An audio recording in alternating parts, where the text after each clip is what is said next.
scientist, doesn't he or she have to make observations? Doesn't he or she have to make predictions? So I have here a green and blue pom-pom. And I just pulled out of that. Could you explain how, when I pull this blue pom-pom, the green pom-pom comes up? Is that a pretty easy explanation? They're connected together, okay? So yeah. And so I have over here a white and a red pom-pom. And did you know that they're connected together too? Here, let me show you. Just a minute, I'll show you. See, the red and the white are hooked together. So as a scientist, you're starting to make observations, and are you starting to make predictions? How in the world could I do that? Well, that's pretty easy. But guess which one the red is hooked to? Green. No, it's hooked to the blue. I'm sorry. Okay? Because the blue, as I said, is hooked to the green. Didn't you hear me? Okay?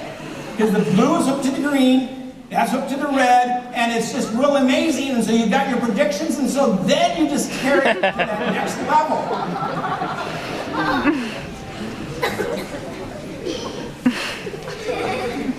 Yeah, you have your predictions, right?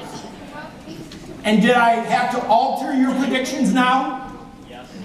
Now, for all of this up here, I'm going to explain it. Except I forgot how this one works. I'm not going to explain this. Now, is that cruel? No. Because I'm trying to get to my students the nature of science.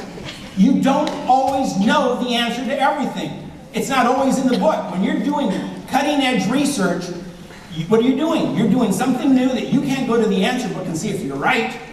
You just have to do it again and evaluate again and continually do that. So I use this in that aspect to teach the nature of science. And I'm sorry, but I won't do this. Now, Lee, is it Bob Lewis that came up with the version that Flynn sells? Yeah. Yeah, and so this is a little extra version that, as a magician, you can get these at, or anyone, you can get these at a magic shop. They're called a pom-pom pole. But you have students that I never tell my students, and they, at the end of the year, throughout the year, they want to try to figure out the answer.